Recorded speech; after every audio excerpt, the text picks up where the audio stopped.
Então, Substância eu vi essa semana para me preparar também, porque todo mundo falando, e eu queria meio que... Eu já tinha uma opinião formada, mas eu queria dar uma opinião embasada, porque afinal de contas eu vi o filme. E aí, no fim das contas, eu só ratifiquei minha opinião. E qual era a sua opinião agora? Eu quero saber. Então, parece muito filme de conclusão de curso, assim, né? E não sei, eu acho que tem Eu acho que tem algumas coisas ali nesse filme que são interessantes da matriz, né? Tipo, você pega ali, tipo, quais são as matrizes? Tipo, começa no giallo, aí depois do giallo você vai ali pra Cronenberg, Lynch, tem algumas coisas no filme, então, tipo, você vê que bebe nas fontes certas. Sim. Mas aí, tipo, pô, aí quando você vê aqui, aqui mirou no Cronenberg, acertou no Gaspar Noé. Ou então aqui mirou, não sei quem, acertou no Lanthimos. Bicho, filmar com grande angular, entendeu? Alguém tem que parar, porque não dá mais. Tipo, fazer o filme inteiro em grande angular não faz o menor sentido isso, entendeu? Então, é isso. Eu desgosto de algumas coisas, assim. Eu acho que como exercício de gênero, tem uma outra cena boa, tem uma cena no banheiro no começo que é muito boa, mas... sei lá, é um filme despropositado, assim. Eu sinto que é um problema meio contemporâneo no cinema de terror, né? Olha ele aí. Olha que linda sua chaleira. Olha quem daí, gente. Olha quem daí. Olha o crossover, Obrigado. de podcast. Vocês acham filmado? Depois eu quero uma pergunta tua pro Marcelo aqui. Tá Prepara eu essa pergunta encontro o aí. Yuri em todos os lugares, bicho. Que desgraça. Sai, assombração. Mas no banheiro, no avião, tu abre a porta. Então tá o Yuri lá. Mas assim, eu acho que é um problema meio contemporâneo no cinema de terror, nesse negócio meio de esvaziar as referências. Alguns filmes recentes têm pego um pouco disso, né? Pegar até a trilogia X, que de alguma forma tem essa trilogia Pearl, né? Que é melhor que a trilogia X. Que tem um pouco desse esvaziamento das referências. Tá ali, o diretor, ele é fã de terror, mas onde é que tá a substância eu acho que uma parte da cinefilia nesse caso aí é filtrada um pouco pela ironia, né? Então, tudo meio cínico, meio irônico hoje em dia. Então, isso já desarma uma certa coisa ameaçadora que tem no gênero, né? E nesse tipo de filme. Então, eu acho que no caso do Pearl e do Maxine, que tipo, o Maxine, puta saco de assistir. O Pearl eu já não gostei muito. E eu gosto bastante do Ty West. Sim. Mas aí pra mim eu acho que, tipo... Às vezes isso é meio involuntário, assim, o que o cara tá filtrando essas referências por um caminho meio inofensivo do cinismo, e para você tirar tudo que poderia ser mais ameaçador do gênero, e aí você pega só o valor de choque.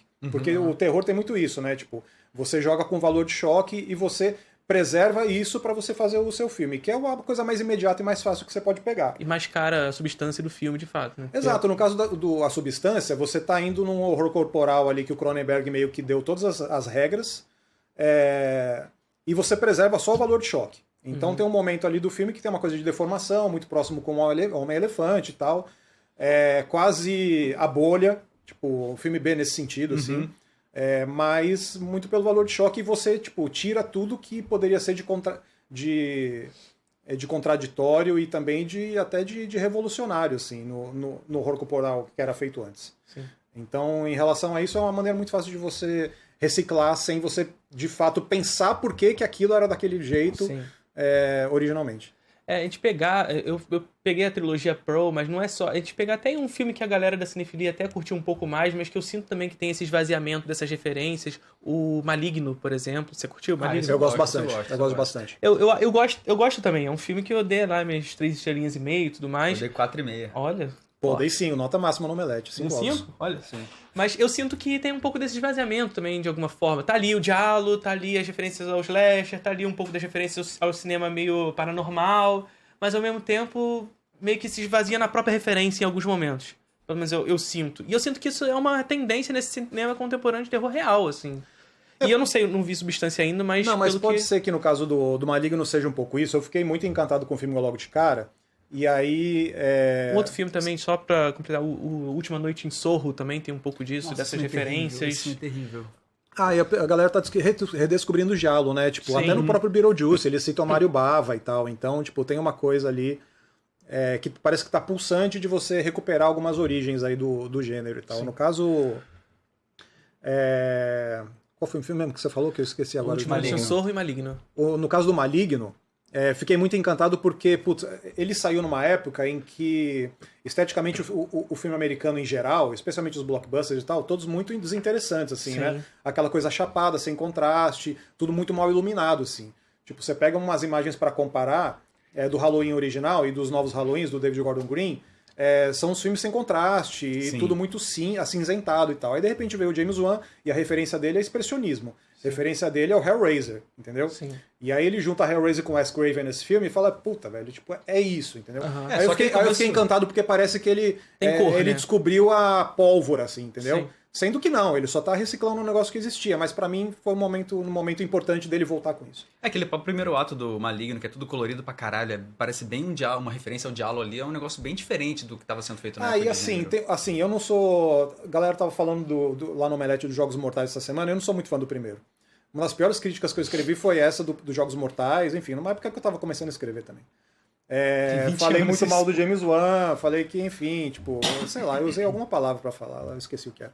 Mas, e aí no caso do Maligno, ele pega uma dupla de detetives, assim como nos Jogos Mortais, que era uma coisa meio chupada do Seven, assim, tipo, aqueles dois canastrões, fala, velho, que você tá tentando me convencer com esses dois canastrões e tal. Aí no caso do Maligno, ele escolhe visivelmente dois policiais ali, os detetives, que tem todo o plot paralelo, né, de você fazer a trama andar ali do ponto de vista das coisas fazerem sentido ou não. Só que, obviamente, são canastrões e eles operam e funcionam com performance e interpretações canastronas conscientemente. Então, tipo, o cara deu uma volta inteira no que ele fez, entendeu? Então, pra mim, isso também já tem um valor, assim. Eu gosto quando o cara percebe o que ele fez. Eu acho que James Wan, ele banca muitas coisas que ele faz, sabe? Se o negócio vai ficar um pouco absurdo, ele não vai puxar de volta pra ficar um negócio mais sério. Ele vai dobrar a aposta no absurdo, sabe? Isso eu gosto muito no Maligno. Eu gosto muito. Tipo, o boneco, o monstro ser um negócio na nuca do personagem, um negócio absurdo. Assim, no caso da Substância, a mina também, tipo, ela dobra a aposta nas escolhas que ela fez. Mas, tipo, são umas escolhas que não... Sabe? Tipo, beleza, você pode dizer que Maligno também é só estilo, entendeu? Mas no caso do Maligno é mais legal. Sim. No caso da Substância, eu falei, puta, não tô gostando. Tem cenas maravilhosas no Maligno. E que, assim, o lance da Substância é uma coisa meio assim, tipo, puta, a velhice é uma bosta, né? Olha só que chato a velhice. E aí, tipo, em vez de você atacar toda uma questão do padrão estético, padrão de beleza e tal, eu falo, não, você só torna mais feio uma questão da feiura. Então, tipo, você mostrar pra mim que o feio é feio e que é mais feio, fala, puta, você não tá me dizendo nada, entendeu? Então, eu acho que é meio por aí. No caso do Maligno, pelo que eu entendi, você vai nessa lógica de uma certa padronização que vinha se construindo em Hollywood, sobretudo em Hollywood, no cinema contemporâneo de terror, àquela época, e que Maligno dá uns passos pra trás pra trazer uma coisa com mais contraste e tudo mais. Eu acho que o terror em geral é tipo o Halloween, eu usei o Halloween como exemplo e tal, mas tipo, isso pega muito mais os filmes em geral, assim, especialmente os blockbusters e tal, do que o terror. Acho que o terror é meio que um espaço criativo. Sim. Né? Tipo, por conta do Jordan Peele, por conta dos novos nomes que aparecem. Tipo, sempre que a gente fala de novos cineastas que podem despontar e tem um traço autoral, a gente acaba passando pelo terror, entendeu? A gente fala do Mike Flanagan, fala do Ty West. O Ty West é até um cara que, ele, tipo, de todos esses caras que reciclam, o Eli Roth veio antes e ele fazia melhor até, entendeu? Então eu acho que tá dentro do terror esse celeiro, né? Sim. Então, tipo... E são os espaços onde você pode realmente ter uma margem de manobra, porque o orçamento é menor e tal, falando já de indústria. Sim, assim. sim. Então, isso explica um pouco algumas coisas e explica também esse encanto pelo Maligno. Assim. E eu acho que é interessante até pra meio que colocar a galera nesse debate, porque de fato o cinema hollywoodiano ele entra nesse padrão estético, como você bem trouxe, que meio que parece que é feito de uma maneira... padronizada, como a gente disse, para ser corrigido na pós-produção, para dar cor na pós-produção. Então é uma coisa sempre muito chapada, e aí na pós-produção você bota um negócio meio azulado, um negócio meio acinzentado, e você não dá contraste de profundidade de campo com a cor, né? O exemplo que você deu de Halloween é um exemplo que rolou muito na internet, inclusive, de como o Carpenter fez essa profundidade no primeiro plano, com a personagem ameaçada pelo Michael Myers no fundo. E em Halloween agora, tipo, os dois planos são meio que coloridos da mesma maneira, sabe? Até porque quando você filma em película, você tem muito menos controle sobre a imagem também, né? Então, com certeza, então você precisa pensar a isso. iluminação na hora. Exatamente. E aí, tipo, não era excepcional, entendeu? Tipo, o Wes Craven era o cara foda, tipo, o Carpenter também.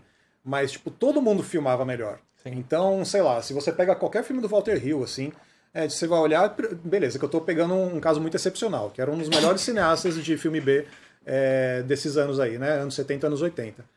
Mas apareceu uns dias desses, apareceu no streaming e tal, aquele filme que ele fez com o Schwarzenegger, que era o James Belushi e o Schwarzenegger, esqueci o nome. Mas enfim, do cara que era meio que o Buddy Cop, o filme de Buddy Cop, mas um deles é o soviético, né? O russo que aparece de repente na cidade. Então, tipo, iluminação noturna excepcional, velho. Tipo, o filme mais bonito que você pode ver. Parece filme do Michael Mann, assim. Uma coisa de você achar os contrastes e as luzes da noite e tal. Então, puta, uma coisa que não se vê mais. Então é muito triste que a iluminação toda é feita no... Você precisa ter essa coisa, essa ideia da formatação para você encontrar uma uniformidade em alguns filmes. A Marvel faz isso, né? Tipo, você nivela por baixo para as pessoas entenderem que tudo aquilo habita o mesmo universo e aí cria-se uma familiaridade em torno disso. Sim. Mas ao mesmo tempo você está tornando tudo mais desinteressante.